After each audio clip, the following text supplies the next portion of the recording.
Merci, honorable président, honorable membre du bureau, chers collègues. Président, je tiens tout d'abord à vous féliciter, à féliciter le bureau pour cette initiative. J'aurais dit sans objet parce que les interventions de mes collègues ont été vraiment pertinentes.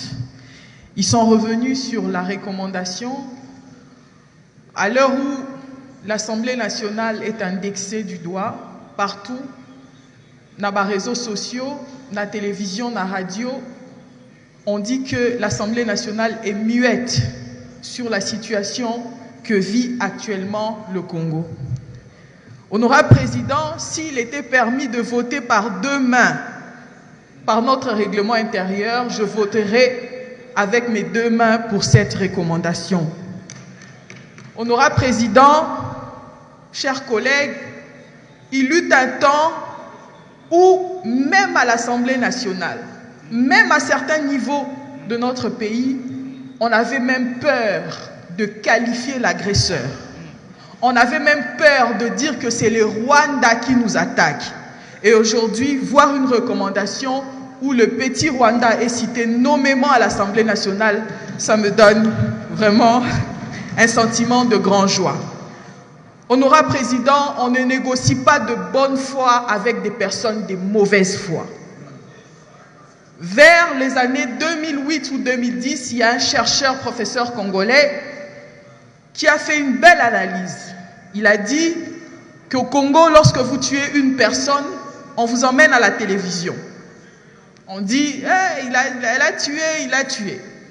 Lorsque vous tuez 3 à 5 personnes, on vous amène au conteneur, ensuite vous allez à la prison de Makala.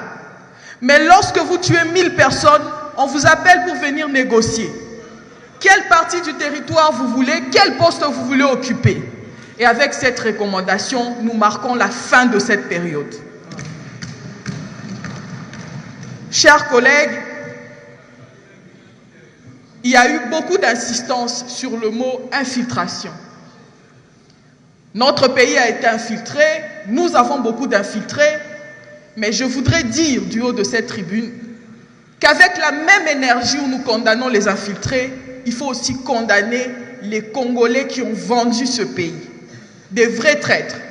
Je ne vois pas comment un Rwandais va quitter le Rwanda lui-même pour venir au Congo s'installer et occuper des postes de responsabilité sans l'aide des Congolais eux-mêmes. C'est une interpellation.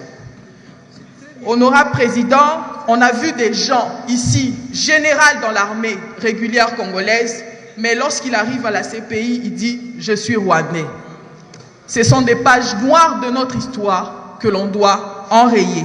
Honorable Président, je réitère encore mes sincères félicitations et je propose qu'après cette recommandation sur l'armée, que l'Assemblée nationale adopte une autre recommandation sur certains accords commerciaux. Monsieur le Président, la guerre, l'argent, c'est le nerf de la guerre, en amont comme en aval.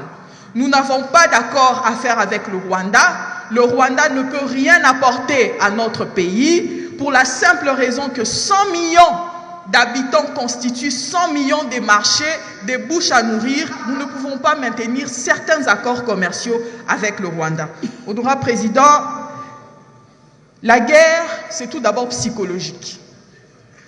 J'ai entendu certains collègues d'ailleurs dire ici que l'idéal du Rwanda, c'est d'annexer le Nord Kivu, le Grand Kivu.